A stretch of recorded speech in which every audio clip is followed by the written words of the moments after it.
Falsa Bandera, con Alfonso Trinidad. Un podcast de El Dragón Invisible.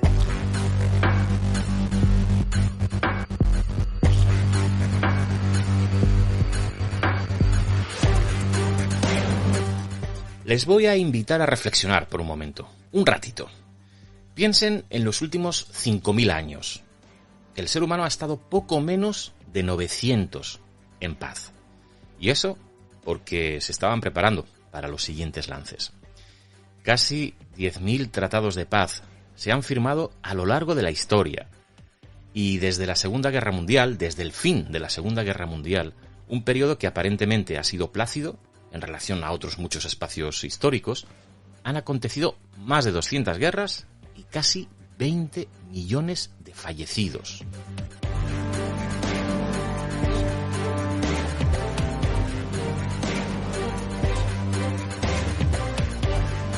De hecho, la historia de la humanidad no puede contarse sin escribir sus cimientos sobre los conflictos armados, las tensiones, las disputas y las aspiraciones de quienes buscan ostentar el poder suelen acabar en estallidos violentos, y eso que estos lo hacen como consecuencia en muchas ocasiones de una ofensa o un ataque flagrante.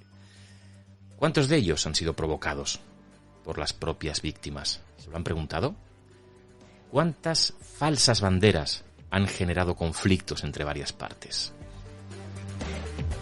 Goebbels dijo que cualquier intoxicación que desee ser efectiva debía adaptar el nivel al más imbécil de sus destinatarios. Vamos a viajar en el tiempo.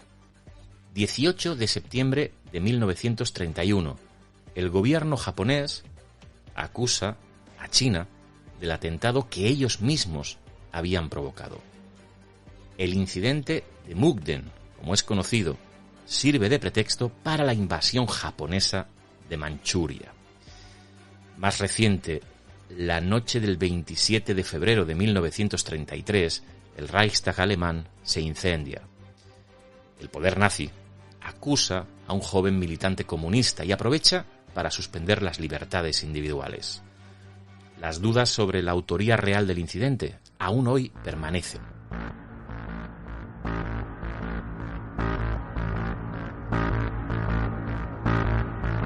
Los juegos de poder, la manipulación política y la consecución de objetivos estratégicos es una prioridad para los estados y para los grupos de poder mundial.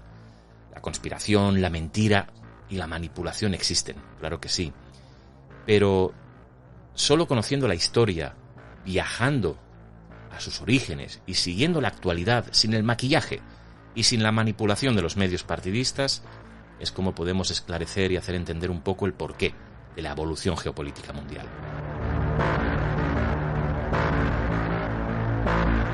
La verdad suele ser mucho más apasionante que la mentira, y el análisis objetivo, ajeno al partidismo político o económico, sigue siendo un reto al que acercarse. Desde Falsa Bandera, en cada programa vamos a viajar a través de la historia, centrándonos en la actualidad, para tratar de comprender qué es lo que está sucediendo en el mundo en el que vivimos, desde nuestras fronteras hasta las zonas más alejadas. Los acontecimientos no se producen aislados, y aquí vamos a tratar de juntar las piezas de un inmenso puzzle planetario. Bienvenido, bienvenida a Falsa Bandera. Falsa Bandera, con Alfonso Trinidad.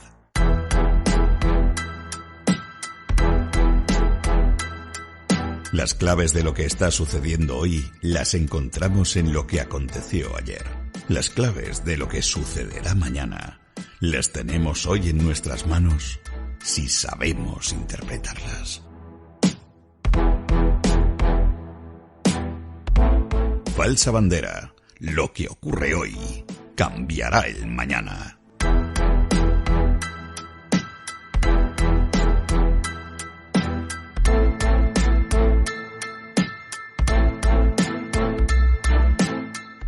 El polvorín mediterráneo, así hemos enunciado este primer podcast, este primer episodio de Falsa Bandera. En la introducción ya os hemos explicado un poquito la pretensión que es fundamentalmente informar, pero tratamos de hacerlo con especialistas y con personas que saben de lo que hablan para poder luego presentar esas pruebas, esos indicios de lo que está sucediendo en el mundo, no solo de la política, sino también en lo social y en lo económico, para, bueno, poder entender un poco más cómo afrontar lo que está sucediendo ahora, pero también lo que pueda suceder en un futuro, porque al final es la historia la que nos remite en muchas ocasiones a lo que va a suceder en el futuro. Y sin más dilación, pues paso a presentar a las personas que van a componer habitualmente este espacio. Juan José Sánchez Oró, historiador, escritor. ¿Qué tal? ¿Cómo estás? Hola, muy bien. Un placer estar con vosotros. Y un placer para nosotros tenerte aquí y que cada semana pues nos traigas un poquito de tu sabiduría y de tu conocimiento, que ya es mucho. Miguel Ángel Ruiz, divulgador, máster en sociología y ingeniero de telecomunicaciones. Encantado de tenerte aquí, Miguel Ángel. Pues el placer es mío de estar con vosotros. Y además de ellos vamos a tener opiniones, vamos a tener pues declaraciones de diferentes expertos, de diferentes ámbitos también, porque lo que pretendemos precisamente es abarcar todo el abanico de las posibles opiniones en relación a aquello que vamos a tratar cada semana.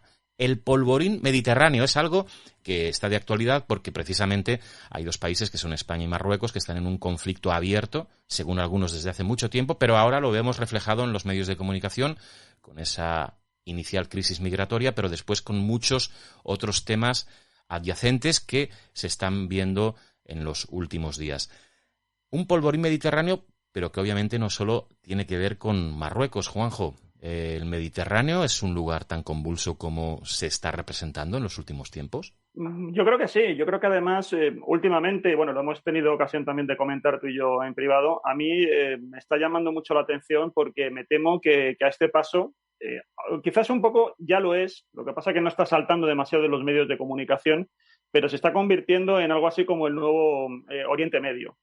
Y fíjate, bueno, no me voy a remontar demasiado lejos, me voy a ir solamente a la época de los romanos. En aquella época... Casi nada, ¿eh? Casi nada. Menos mal que te has ido poco. ¿A ti te gusta esto de ir atrás en el tiempo? Me podría haber ido a Old Dubai, ¿sabes? Y los primeros homínidos, pero me he contenido. No. Vamos a Roma, Juanjo. No, pero para decirlo muy rápidamente, yo me recuerdo cuando estudiaba la carrera, nos decían que en la época del Imperio Romano el Mediterráneo era una especie de lago interior. Es decir, tanto Europa como el norte de África formaban una misma unidad cultural, económica y política. Eso, posteriormente, sobre todo con la caída del Imperio Romano y la llegada del Islam, se fracturó. Y ya lo que teníamos es que el Mediterráneo, lejos de ser una especie de masa de agua que servía para unir tierras, se convirtió en una auténtica frontera que dividía culturas, entidades políticas y entidades económicas. Me da la impresión de que últimamente, con todo lo que son estos movimientos geopolíticos que están ocurriendo ahora mismo, y tenemos que hablar de Libia, de lo que está ocurriendo en Libia, de lo que está haciendo el expansionismo turco, que también se está extendiendo por todo el norte de África, todo lo que está ocurriendo con Israel y Palestina, que es nuevo y es viejo a la vez, y lo que está ocurriendo también en los movimientos geopolíticos que están realizando pues también Arabia Saudí, toda la convulsión que está ocurriendo también en Oriente Medio, pero que tiene repercusión en el Mediterráneo, y por supuesto ya los grandes actores geopolíticos como pueden ser China, Rusia y Estados Unidos, están haciendo que de nuevo haya de alguna forma, se está tratando de convertir, o hay muchos que están deseando convertir de nuevo el Mediterráneo en un lago interior, y que realmente haya una especie de unidad macropolítica entre Europa y el norte de África. Entonces, por eso creo que estamos viviendo justamente ese momento. Y eso explica por qué incluso una cuestión que parece hasta cierto punto bastante local, como esta última crisis, luego entraremos si es migratoria o no, entre Marruecos y España, realmente está absolutamente interconectada con todo lo que está ocurriendo en el Mediterráneo, y nos tendríamos que ir en ocasiones, para entenderla bien, no solamente a Gibraltar, sino a la zona del Estrecho de Gibraltar, sino irnos justamente a la otra punta del Mediterráneo, ¿no? Porque ahí también hay muchas claves que pueden explicar lo que está pasando aquí. Miguel Ángel, ¿qué opinas tú de lo que está diciendo Juanjo también? Bueno, yo a Juanjo nunca le pongo un pero a nada de lo que dice, o sea, completamente de acuerdo en ese sentido. Miguel Ángel, ya es hora entonces, ¿eh? O sea, yo aquí si no le pones peros, apagamos, ¿eh? Ocasión habrá de ir matizando todo lo que dice, ¿no? Pero sí, correcto. Correcto, lo dejamos ahí. Si os parece, vamos a escuchar también lo que opinan al respecto de ese nombre, de ese título que le hemos puesto de polvorín mediterráneo, obviamente porque muchos ya lo hacen así, no nos hemos inventado nada. Vamos a escuchar lo que dice Luis García Villameriel, psicólogo, experto en cooperación internacional, ha trabajado con muchísimas organizaciones, ha estado en muchos lugares, y vamos a escuchar qué opina él en relación a ese polvorín mediterráneo. El Mediterráneo no es un polvorín a punto de estallar, ya hace mucho tiempo que estalló. Tenemos el caso, podemos volver otra vez, como hemos dicho, al caso de las primaveras árabes en su día, que afectaron a todo el Mediterráneo. Antes de ayer, como aquel que dice, estaban en Gaza bombardeando. Entonces, bueno, pues además de los conflictos y de las distintas posiciones geopolíticas, como pueda ser el establecimiento de una base naval rusa en el Mediterráneo o como pueda ser la pugna que todavía tiene Grecia con Turquía respecto a Chipre, bueno, pues tenemos lo que estamos viendo ahora de Marruecos con España y todo lo que supone el control del paso del Mediterráneo. El Mediterráneo siempre va a seguir siendo un punto geoestratégico importante y va a seguir siendo punto de conflicto. Ahora, la migración como elemento no creo que hoy sea mucho peor que hace 2 años o que hace 5 años.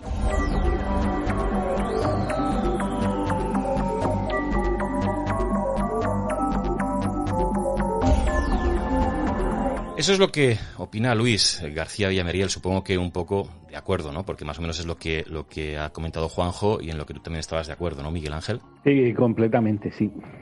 ¿Juanjo? Totalmente de acuerdo. Sí, no, es que a veces quizás nos olvidamos, y yo creo que también aquí en España estamos habitualmente muy enredados en los temas internos y no nos damos cuenta de que el Mediterráneo es justamente nuestro patio trasero y que deberíamos cuidarlo y quizás también a veces porque España está muy orientada a que la política internacional quizás se vaya de la mano de la Unión Europea y yo creo que en ese sentido quizás faltan iniciativas propias para saber qué papel debemos desempeñar nosotros en todo este tinglado que se está montando aquí en estas aguas, ¿no? En todo este ámbito que decimos que es el Mediterráneo. Vamos a escuchar también lo que opina otro interesante experto. Él es Ernesto Milá, escritor y analista político, con unas ideas muy claras también al respecto de lo que sucede en el Mediterráneo. Vamos a escucharlo.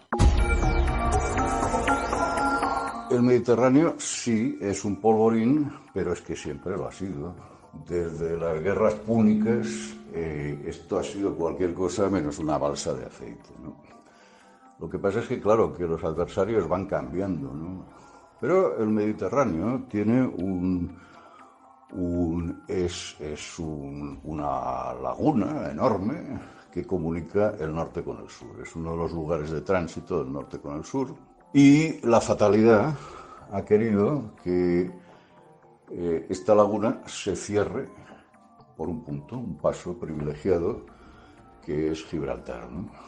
Si los ingleses están en Gibraltar desde hace 300 años, no es porque sean unos capullos colonialistas, que lo son, sino es simplemente porque quieren tener una de las llaves del Mediterráneo. Si España se empeña en mantener la españolidad, la bandera española en Ceuta y Melilla, no es porque haya fundado en el siglo XV o XVI, haya fundado estas dos ciudades, sino por el hecho de que tanto Gibraltar como Ceuta y Melilla son básicas para controlar el paso del estrecho. Y por eso no se trata de un problema de soberanía nacional que reivindique Marruecos, porque Ceuta y Melilla están en territorio africano, ¿no? O que España reivindique Gibraltar porque está en territorio indudablemente español. El problema es mucho más hondo, ¿no? Quien controla el paso del estrecho controla todo lo que ocurre en el Mediterráneo, ¿no? Los mares son fundamentales en geopolítica porque sirven como base para el comercio. Entonces, quien tiene la puerta de entrada, la llave de una zona comercial, pues es el que dicta sus leyes, ¿no? Y por eso ningún país quiere ceder Ceuta, Melilla, Gibraltar, y por eso otros reivindican Ceuta y Melilla. Esta es la triste y llana realidad, ¿no? Pero claro, el problema que hay está en que así como en Europa existe una situación estable, más o menos estable, en el sur del Mediterráneo no ocurre lo mismo. Hay una situación endiablada. Endiablada porque hay un elemento distorsionador, que es el Islam. El Islam tiene una capacidad increíble para deslizarse siempre, en los momentos más inesperados, hacia las posiciones más radicales y más extremas, es decir, hacia el fundamentalismo islámico, ¿no? Sería muy largo hablar de por qué esto ocurre, ¿no? Pero el hecho constatable es que ocurre así, ¿no? En Marruecos hay unos sectores y unos partidos y unos grupos sociales que están muy próximos al fundamentalismo, pero Marruecos, no olvidemos que no es una democracia como puede entenderse aquí en Europa, es una dictadura más o menos enmascarada, con unas elecciones cada X tiempo, etcétera, etcétera, etcétera, pero ahí se hace lo que dice la Casa Real. Punto. No hay más. Si pudiéramos comparar con un régimen europeo, pues yo lo compararía con el régimen franquista. Es decir, el régimen franquista también celebraba elecciones, pero era evidente que se hacía lo que a Franco, al jefe del Estado, pues en última instancia le interesaba. Bueno, pues lo que hay en Marruecos es exactamente eso, ¿no? Exactamente eso, pero acompañado por un Islam que puede, como ha ocurrido en Libia, como ocurrió en Egipto, como ha ocurrido entre la población palestina, un Islam que en cualquier momento puede dejar de ser pues lo que es hoy, que es una religión más, para convertirse para ser dirigida por los elementos más radicales y más fundamentalistas. Y esto es lo que hace que convierte realmente la situación en el Mediterráneo en un polvorín, porque ya hemos visto lo que pasa en Libia hay una guerra civil. En el Líbano la guerra civil duró en su momento más de 10 años. Actualmente en Siria, que es un país con salida al Mediterráneo, hay una guerra civil que se está manteniendo todavía casi 8 años. En Egipto hay una situación de inestabilidad congénita después de las famosas revoluciones verdes, que la única que más o menos ha llegado ha estabilizado el país es la tunecina. En Argelia se vive, ya hemos vivido en los años 90, una guerra civil por motivos religiosos y todavía aquello dista mucho de apaciguarse. Por lo tanto, sí, el Mediterráneo es un polvorín, pero vaya polvorín, y puede estallar en el sur, pero también en el norte, porque no olvidemos que en estos momentos en Europa hay 40 millones de islamistas, que han llegado con la inmigración, una inmigración que se inició después del colonialismo en los años 60, que procede de distintos países. En Alemania procede de Turquía, país islámico. En Francia procede fundamentalmente de Argelia, país islámico. En Bélgica procede de Marruecos y en España procede también de Marruecos. Es decir, que cuidado, que el polvorín puede ser más complejo porque, así como la población europea es una población, bueno, laica, la religión ocupa hoy un factor muy secundario en nuestras vidas, cuidado, para un musulmán la religión es lo primero. Y lo que diga una autoridad religiosa será palabra de ley mucho más que las leyes que apruebe un Parlamento Europeo, ¿eh? Si el imán o el electroimán de tal país o de tal localidad dice que el velo islámico es obligatorio para todas las mujeres, cuidado, que vivan en Europa, cuidado, que lo más probable es que esto se acepte por la comunidad islámica como palabra de ley. Si aquí el Papa dijera que todas las mujeres deben vestir como monjas de clausura, la carcajada sería general. Esta es la diferencia.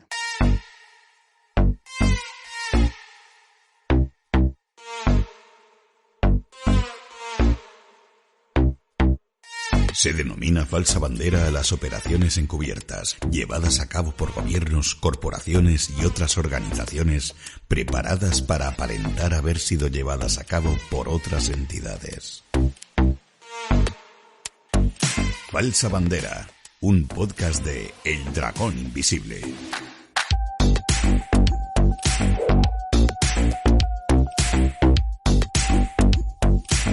Hemos escuchado las opiniones de Ernesto Milá, como decíamos, todos son opiniones, todos son declaraciones de diferentes personas.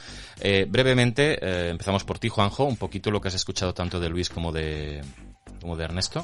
En lo que ha dicho Luis estoy totalmente de acuerdo. Creo que sí, que es obvio que llevamos con unos grandes momentos o años de agitación dentro del Mediterráneo, como él ha recordado también a través de la famosa primavera árabe, tan frustrada, y que también en buena medida la inestabilidad que ahora mismo hay en el norte de África viene de esa fallida primavera árabe, ¿no? De las grandes expectativas que se tuvieron entonces a la hora de intentar democratizar determinados países del norte de África, el miedo que les entró a algunos países de que eso pudiera llevarse a cabo, y también a las propias élites y las propias fuerzas fácticas que había en esos países para tratar de actuar. Y de hecho actuaron de manera reaccionaria para impedirlo. Y también hubo una serie de posicionamientos internacionales de los grandes colosos internacionales, pues como hemos estado diciendo, Estados Unidos, Rusia, incluso China, que también trataron de medrar en el asunto para intentar impedir que eso saliera adelante. Lo que sí que discrepo bastante en lo que comenta Ernesto es que él apunta como que el factor religioso es muy importante en lo que está ocurriendo en el norte de África, ¿no? Y que es prácticamente como si hubiera una especie de antagonismo o de enfrentamiento entre religiones. Y yo no lo tengo tan claro, pero en un sentido. Es que yo creo que cuando nosotros hablamos del Islam, simplificamos. El Islam tiene varias tendencias, y muchas de las cosas que están ocurriendo en el interior de los países musulmanes, que nosotros lo vemos desde fuera como si fueran entidades monolíticas, realmente lo que tenemos ahí son auténticas disputas de religión y de diferentes sensibilidades religiosas dentro del Islam.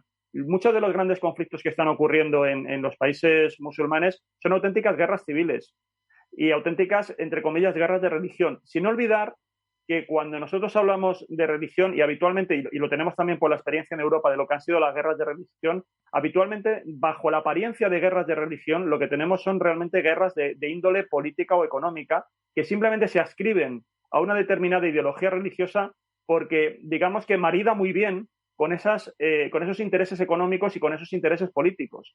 Pero en determinados momentos, y ahí está la famosa frase de París bien vale una misa, en determinados momentos, si es necesario, la religión es lo suficientemente plástica para poderla moldear un poco en la medida que otros intereses quieren.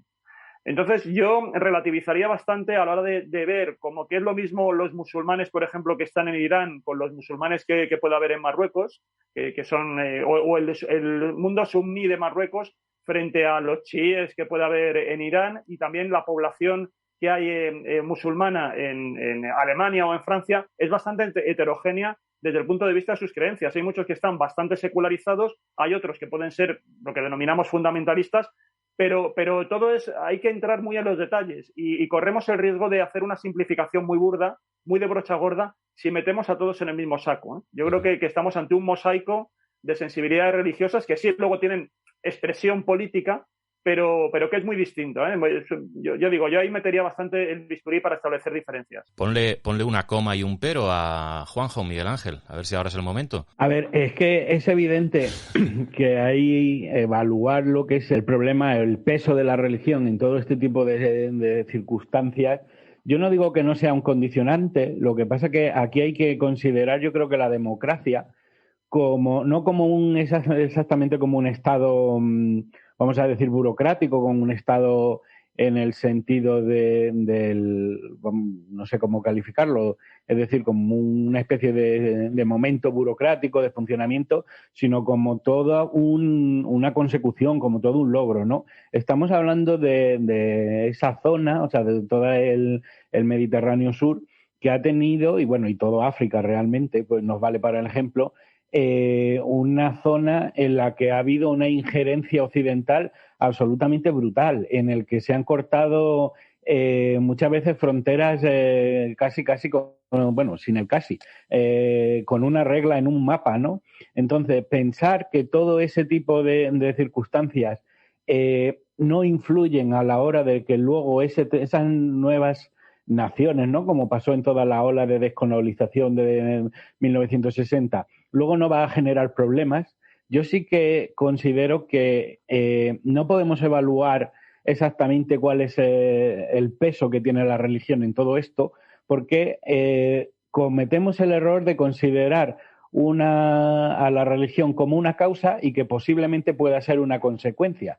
Es decir, si nosotros tenemos un territorio con inestabilidad, en el cual hay sucesivos cambios de gobierno, en el cual no hay democracias asentadas, etcétera, etcétera, es posible que esa radicalización sí que tenga que ver también, o sea, esa radicalización de la religión sí que tenga que ver también como una forma de enfrentarse a todos esos problemas de gobernabilidad, ¿no?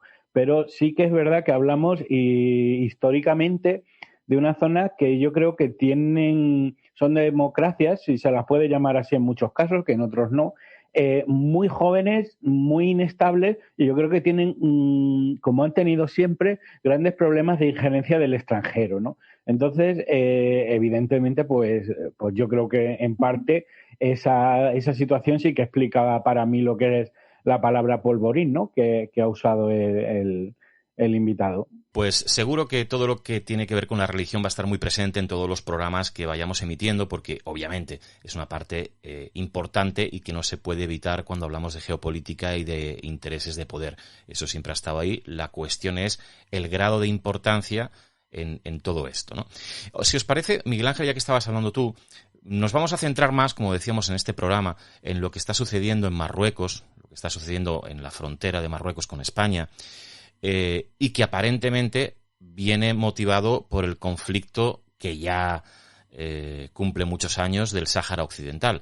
Quizás deberíamos poner en antecedente para todos aquellos que no lo tengan claro, porque hablamos mucho de lo que sucede con el Sáhara Occidental, pero a veces perdemos la noción de lo que había sucedido, de lo que acontecía hace muchos años y de por qué ahora estamos donde estamos, ¿no? Vale, yo creo que es fundamental hacer un repaso a todo esto para entender las posiciones de cierto enfrentamiento entre Marruecos y España, que son dos países vecinos que por un lado están condenados a entenderse, pero por otro lado tienen un histórico frente de disputa, ¿no?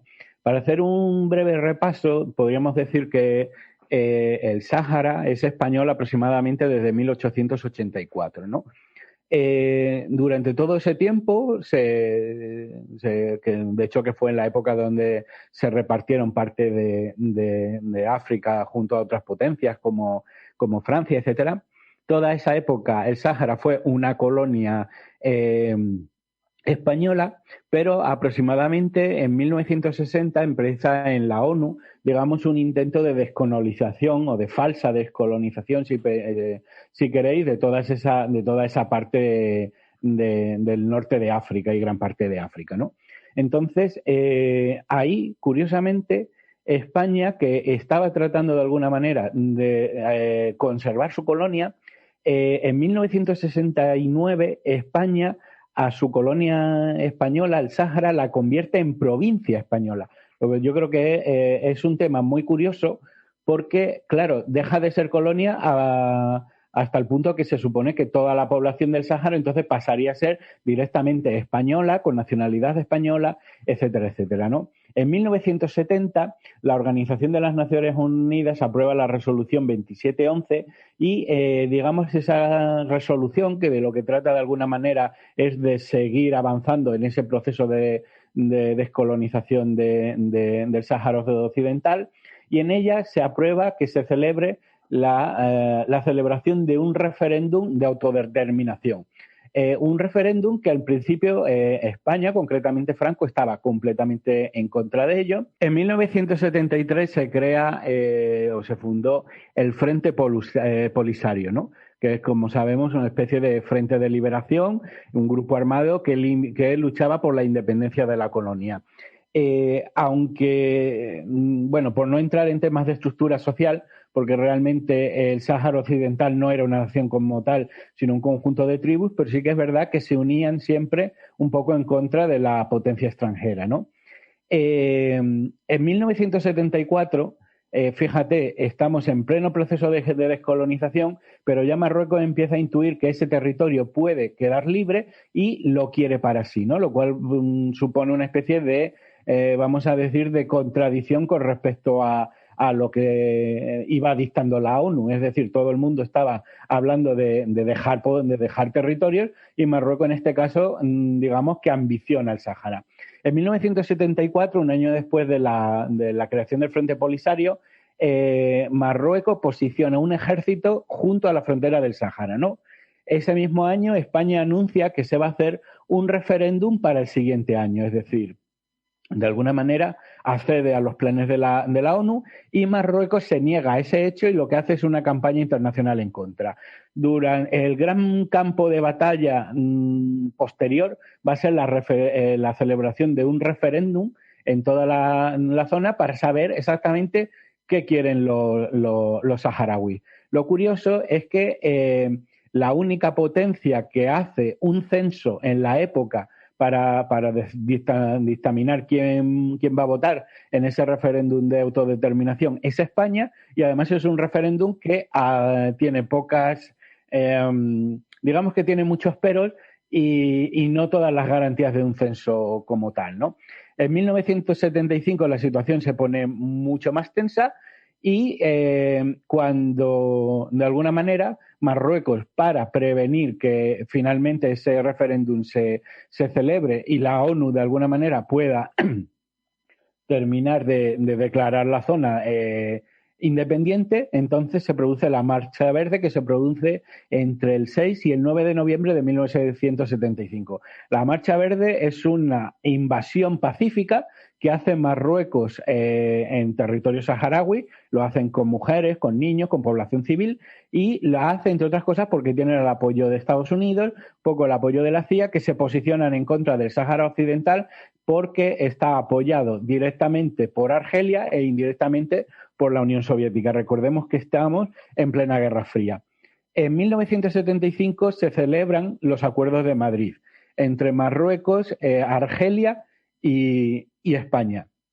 Y ese 14 de noviembre, de alguna manera, lo que se pacta es la salida de España del Sáhara Occidental. Se reparte el Sáhara Occidental entre Mauritania y Marruecos, aunque Mauritania finalmente cede a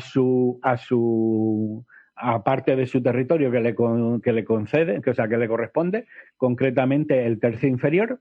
Y a partir de estos acuerdos de Madrid, en 1976, España, directamente con unas negociaciones secretas del rey de España, una vez muerto Franco, con Estados Unidos y con Marruecos, se van nos vamos los españoles directamente. Dejamos el territorio a su suerte. Y a partir de 1976 comienza una guerra abierta entre el Polisario y Marruecos. Una guerra que es asimétrica y una guerra que va, digamos, teniendo algunas consecuencias. La primera es la construcción de un muro de unos 2.700 kilómetros de longitud que va realizando Marruecos para partir el territorio del Sáhara Occidental. Marruecos se queda con la mejor zona, es decir, que es con la zona de la costa, que es la que tiene las mejores vías de comercio y es la que tiene la salida al mar y a todas las zonas de pesca, y de alguna manera va generando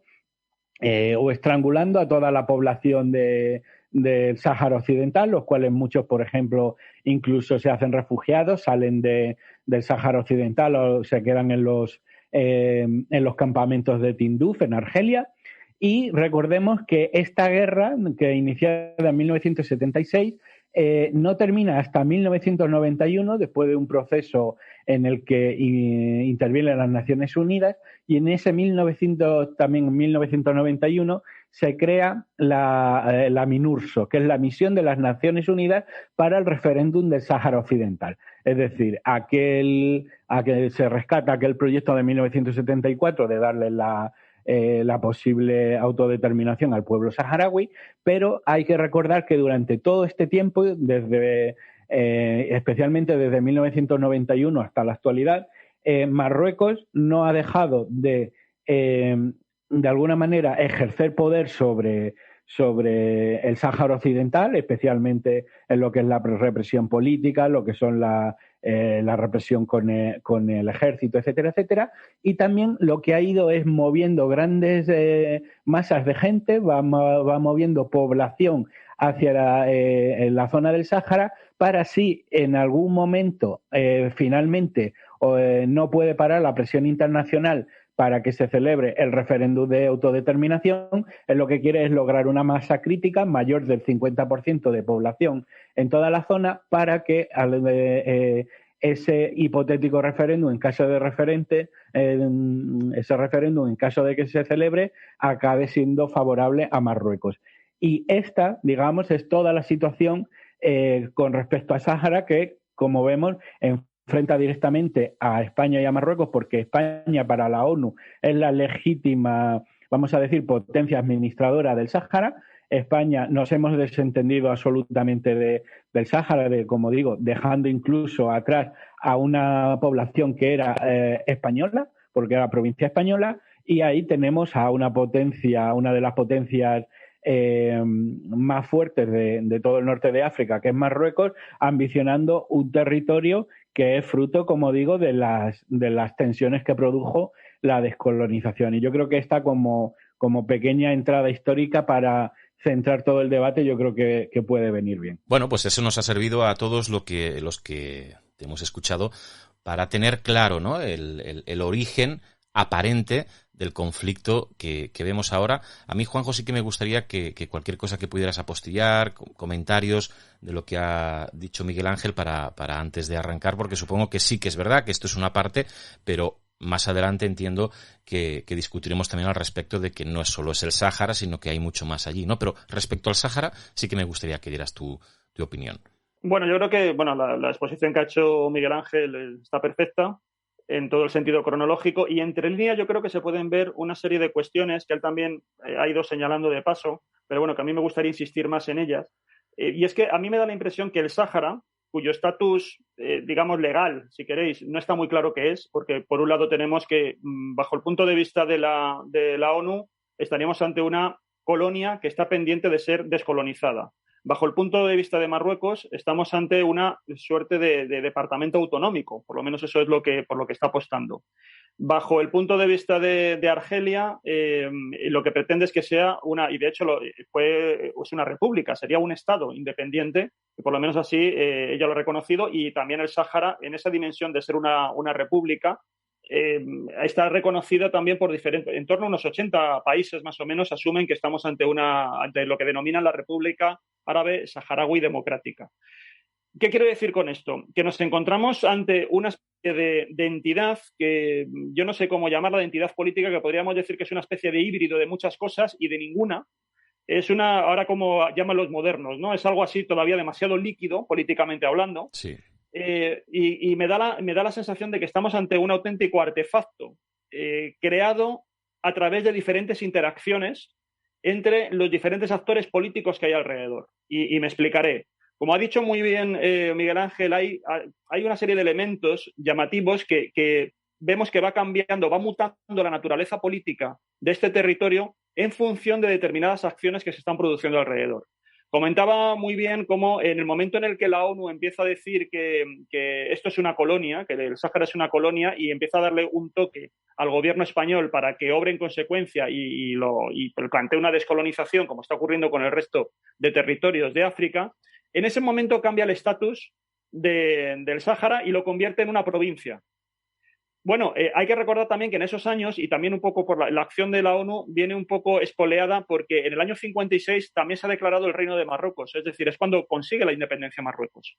Y en ese momento es cuando reclama el Sáhara por primera vez, lo empieza a reclamar como territorio propio. Entonces está moviéndose la nueva monarquía marroquí, se está moviendo por un plan que es el Gran Marruecos, y dentro de esa idea del Gran Marruecos está el avanzar, ¿no? el prolongar su territorio por todo lo que es el Sáhara español. Entonces nos damos cuenta de que lo que comento, realmente hasta qué punto los saharauis ahí fueron consultados o no, la población, que en su mayoría eran población que, vamos, estamos hablando de, tendríamos que ir a la Edad Media, funcionaban como una especie de tierra de nadie, donde había ahí una serie de etnias y de población nómada. Tribus, fundamentalmente.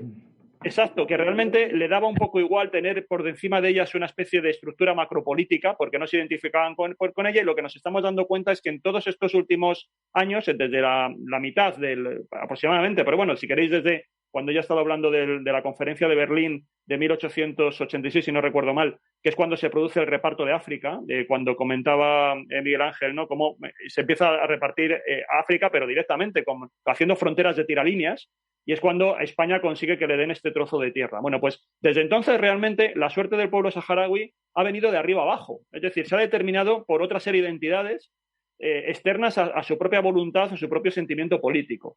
Y eso se ha ido prolongando hasta nuestros días, donde tampoco están libres de polvo y paja el Frente Polisario, en el sentido de que realmente también está actuando bajo determinados intereses que convienen a Argelia. Que Argelia también quiere una salida al mar, quiere una salida al Atlántico por esa vía, y entiende que de la mejor manera posible de hacerlo es no tanto haciéndose con el Sáhara, que sería más difícil de mantener, pero sí por lo menos estableciendo un Estado ahí que además tenga un gobierno amigo.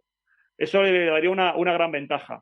Y luego, insistir también en lo que comentaba Miguel Ángel, ¿no? Todo esto también son los últimos rescoldos de la Guerra Fría, donde Estados Unidos entendía que frente a una Argelia muy orientada hacia la Unión Soviética, muy de índole, vamos a decir así, más socialista, Marruecos enseguida, desde ya los años, si no recuerdo mal, prácticamente de al poquito de empezar ya la independencia y convertirse en el Reino de Marruecos, creo que fueron ya en los años 60 o algo así, ya empezó a tener bases norteamericanas allí instaladas. Entonces, todo esto, como digo, nos movemos en una situación un tanto extraña en el que al final el estatus de esta tierra se está resolviendo, como también ha señalado Miguel Ángel, no por los aspectos formales, que más o menos todo el mundo juega a la formalidad, juega un poco al lenguaje diplomático, a pensar que el derecho tiene algo que hacer aquí, el derecho internacional tiene algo que hacer aquí, cuando realmente se está resolviendo por la vía de los hechos, con medidas muy contundentes como es toda esa implantación de población marroquí en el territorio saharaui, hasta el punto de que la población anterior autóctona es ahora mismo minoritaria. Entonces es imposible ahora mismo tratar de hacer valer el famoso censo para intentar hacer un referéndum cuando ahora hay más población nueva y más arraigada en el territorio que la originalmente saharaui, ¿no? Entonces esto ya distorsiona cualquier posibilidad de llevarlo por la vía del referéndum. De hecho, ya en el año, creo que fue en el 2007, la propia ONU prácticamente apartó la palabra referéndum del problema, y lo que dijo es, bueno, buscar una especie de solución consensuada entre todas las partes. Y entre esas partes está una, que es España, que evidentemente ha renunciado a su papel de actor político en la zona. Es increíble, y luego lo comentaré, ha renunciado a su papel político en la zona y sí que mantiene un papel humanitario, sí, de atención a toda esta población saharaui. Y yo creo que esto también es importante porque ahora, además, más que nunca, ha renunciado a ese papel de actor político. Y es que, como hemos dicho, el Sáhara era una provincia española, pero una provincia española plena en el sentido de que la población saharaui tenía carné, tenía DNI, y incluso llegó a tener el Sáhara matrícula. Antiguamente, los más jóvenes no se acordarán, pero antiguamente cada provincia tenía su propia matrícula, sus letras de la matrícula. Bueno, pues el Sáhara tenía matrícula. Entonces, tenía sus propios procuradores en la última parte ya del tardofranquismo, tenía sus propios procuradores en cortes, ¿no? O sea, estaba perfectamente, sobre el papel y sobre la ley estaba perfectamente integrada. Claro, si de pronto tú reconoces que eso es una colonia, imaginémonos que todos estos conflictos que nosotros, y luego podemos comentar lo que tenemos en el exterior, finalmente tienen consecuencias en la política interior. Si ahora mismo España apuesta por un referéndum de una antigua provincia española, ¿qué va a ocurrir en Cataluña? ¿Cómo se puede utilizar esto desde Cataluña? Porque estaríamos hablando también de, bueno, si esto se considera una provincia española, a todas luces, plenamente integrada en el Estado español, bueno, ¿por qué no se ha podido habilitar un referéndum? ¿Por qué no se podría habilitar un referéndum en Cataluña? Entonces yo creo que este tipo, por eso digo que realmente esto es una china en el zapato para España, es algo que le puede traer el gestionar esto o involucrarse más en la solución del Sáhara. Yo creo que le puede traer peores consecuencias a un gobierno central que no hacerlo, y por eso simplemente se está limitando a ejercer como una especie de papel de ONG, un poder muy en la distancia y poco más. Hace muchísimo tiempo que le dio la espalda a la población saharaui y a este trozo del Estado español, ¿no? Tal cual ellos en su momento lo defendieron. De hecho, hay incluso unas grabaciones muy interesantes del propio ministro de Exteriores del momento, pues diciendo como que iban a hacer todo lo posible por mantener el Sáhara, que no se iba a traicionar a la población saharaui, que era población española a todos los efectos, y sin embargo luego, a los poquitos meses se demostró que no, que ya estaba todo sellado en los despachos y en secreto. Algunos de esos audios los vamos a ir escuchando, hemos escuchado ya algunos y vamos a ir escuchándolos en diferentes periodos de este programa. A mí sí que me gustaría poner encima de la mesa o incidir en algo que tú has comentado, Juanjo, que yo creo que los que nos estén escuchando pues seguramente se lo estarán planteando desde el inicio de este conflicto, ¿no? Porque todo arranca por una crisis migratoria sin precedentes en la famosa valla. Y aparentemente, y de hecho ya se ha dicho públicamente, ¿no? Todo eso viene motivado pues por una acción humanitaria del gobierno español al acoger al líder del Frente Polisario por una grave enfermedad y ahí lo tienen, ¿no? Entonces, claro, dices, bueno, pero si España tiene un papel tan predominante, histórico, en referencia al Sáhara Occidental, sí que es correcto, ¿no? Lo que tú acabas de decir de que, claro, es que ahora es un tema muy delicado porque está todo el conflicto catalán, el independentismo, pero bueno, esto realmente ha sido en los últimos años. El conflicto del Sáhara lleva muchos años más y España desde hace mucho tiempo, aparentemente, o eso es lo que parece, está totalmente desentendida de la cuestión. Sí, yo creo que, mira, aquí yo creo que hay una tradición también, una especie de cargo de conciencia de la izquierda española. Porque realmente se entiende que era una especie como era el último ejemplo, vamos a decir así, de opresión del régimen franquista. El último ejemplo de mala gestión, de desamparo. Primero también porque el Frente Polisario, claro, es de izquierdas, pero no olvidemos que el Frente Polisario nace en tiempos de la dictadura de Franco y con el primero que se rebela y contra el primero que empieza a atentar es contra el Estado español. Sí, sí. Son los primeros atentados que realizan. Es decir, no es que surja el Frente Polisario después contra Marruecos por el abandono de España, sino que entiende que la potencia opresora era la dictadura franquista. Y es contra ella contra la primera que ejecuta. Entonces, ha habido muy mala conciencia. Hay declaraciones también muy fuertes de Felipe González en mítines diciendo que hay que apoyar al pueblo saharaui, que no se le va a dejar de lado, que se va a apostar por ese referéndum. En su momento incluso el rey, siendo todavía príncipe, pero bueno, ya estando más o menos cuando estaba Franco agonizando, él ya casi en funciones, ya. Exactamente, ya hizo también una visita allí al lugar tratando de demostrar su apoyo cuando estaba negociando a espaldas la cesión ya del territorio saharaui, ¿no? Entonces yo creo que hay una mala conciencia, sobre todo en la izquierda española, hay una cierta sintonía ideológica porque el Frente Polisario es de izquierdas. Pero más allá de eso, luego se ha demostrado en la práctica que esa sintonía luego no se concreta en nada. Y ya digo, lo único que se concreta es en un apoyo, diplomático más o menos, en la distancia y, sobre todo, fundamentalmente humanitario, con esos acuerdos que hay periódicos de traer población saharaui, fundamentalmente niños, a España periódicamente, atender los campamentos de refugiados y poco más allá. Miguel Ángel. Pues mira, la verdad es que la situación es endebladamente complicada, ¿no? En el Sáhara es lo que se llama en relaciones internacionales un conflicto congelado, es decir, es un conflicto que queda latente, que no se resuelve, en el que tampoco se avanza y que de alguna manera pues que queda enquistado, pero con un poco esperando a ver que de alguna manera un tanto mágica pase algo que no sé, que pueda desembocar en algún tipo de desenlace, ¿no? Hemos visto muchas cosas en ese sentido, ¿no? Fíjate que los acuerdos de Madrid de 1975 tenían cláusulas secretas, a pesar de que se habían repartido el terreno, había cláusulas secretas en las cuales España iba a ser el principal valedor de las aguas internacionales, o sea, de las aguas del Sáhara Occidental para temas de pesca, etcétera, etcétera, ¿no? Sí que es muy llamativo también todo el juego de poderes que se opera, ¿no?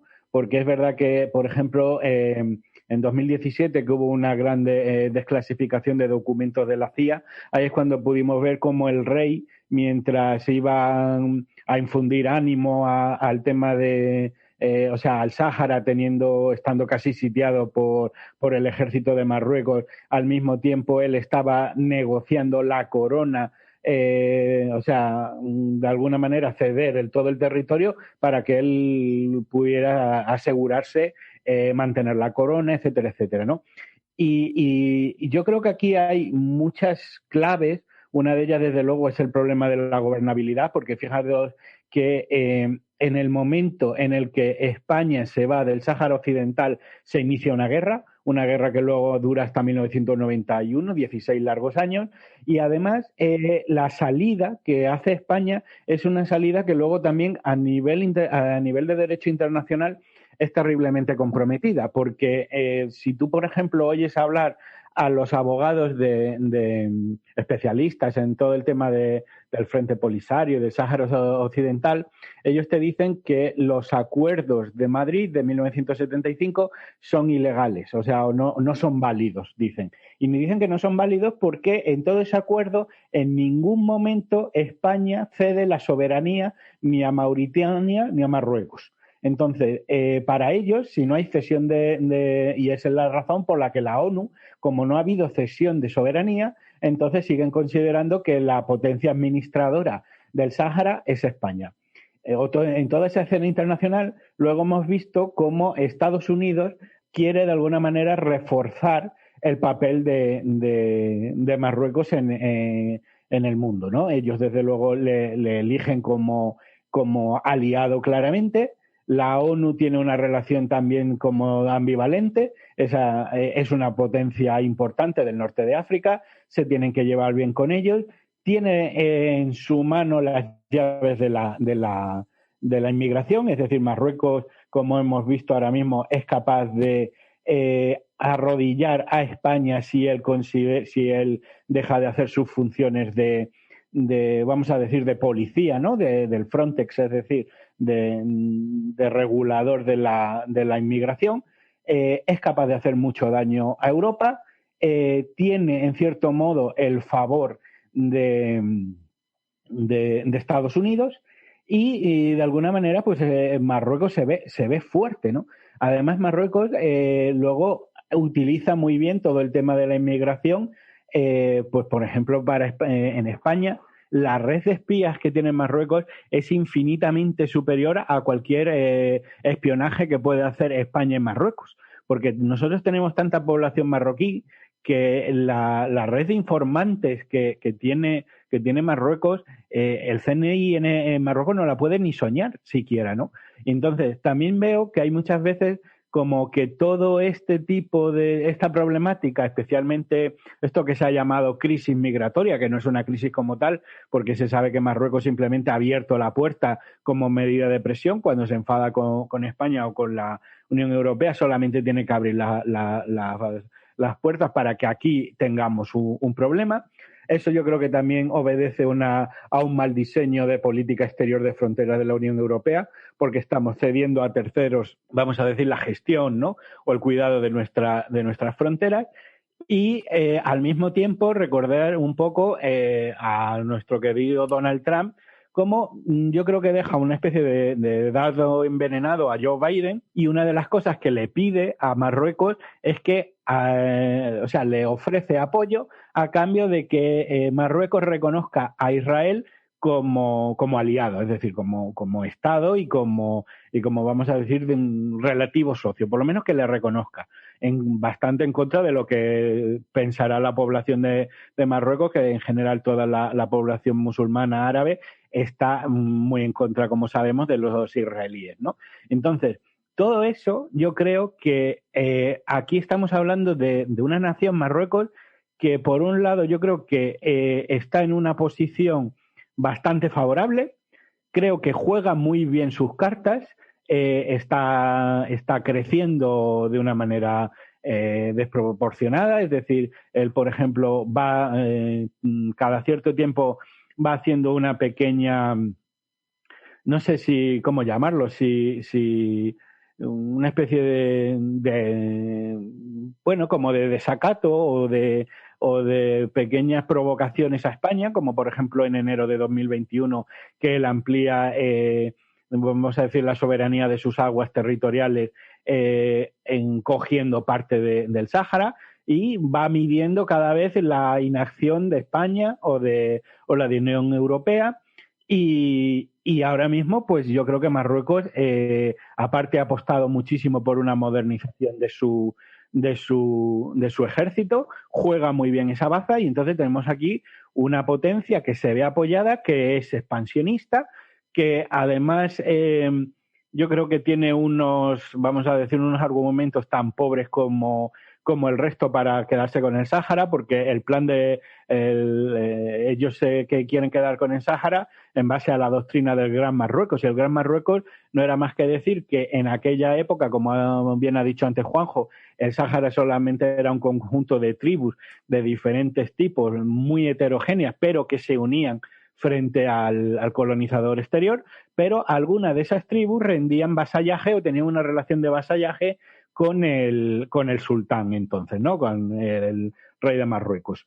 Y ese vasallaje no era una unión política y no era una unión territorial, era simplemente ciertas reuniones de pleitesía en el cual pues las tribus rendían, daban ciertos impuestos a Marruecos, pero no era un Estado como lo conocemos ahora, ¿no? Entonces yo creo que esa es la situación si queréis vamos a debate, pero yo creo que tal como está ahora mismo juego de pesos y contrapesos en la geopolítica de Marruecos, yo creo que estas crisis se van a seguir produciendo, entre otras cosas porque Marruecos, quitando a la Unión Europea, que hace curiosamente unos días ha condenado a Marruecos en la Eurocámara por el uso humanitario de mujeres y niños al saltarse la valla de Ceuta, pero por ejemplo no se han atrevido a aplicarle ningún tipo de medida en contra, ningún tipo de contramedida, ningún tipo de sanción, etcétera, etcétera. Entonces aquí tenemos una potencia que, aunque sea sola, está apoyada por Estados Unidos, pero es fuerte y que yo creo que tiene todas las de ganar, y no se le está dando un mensaje contundente en contra, ¿no?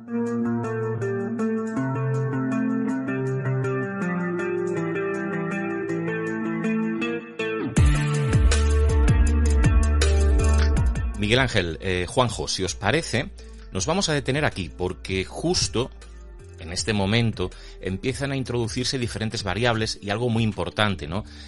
Los grandes poderes económicos, los grandes estados, y en este caso obviamente Estados Unidos, ¿no? Cómo esa variante, y sobre todo desde que está Joe Biden en el poder, afecta, a pesar de todo lo que ha hecho ya anteriormente Donald Trump, y que de todas maneras esa política exterior americana sigue siendo lo que es, de expansión, de control y de poder, pero cómo está afectando concretamente a este conflicto, cómo apoya a Marruecos, cómo apoya o debería apoyar a España, teniendo en cuenta de que España pertenece a la OTAN y que la OTAN se debe a sus aliados y aparentemente no lo está haciendo, y también cómo eso afecta al resto del Mediterráneo, porque decíamos, no olvidemos que todo esto no deja de ser una puerta de entrada a todo lo que sucede en los diferentes países del Mediterráneo. Así que vamos a dejarlo aquí, y la semana que viene, en el programa de la semana que viene, vamos a introducir todos esos aspectos que todavía están pendientes,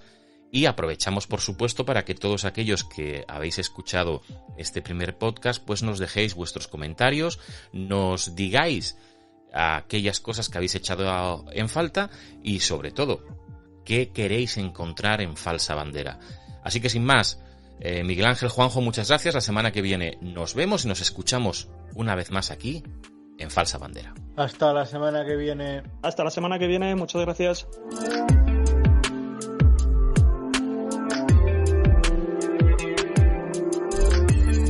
Falsa Bandera, con Alfonso Trinidad. Un podcast de El Dragón Invisible.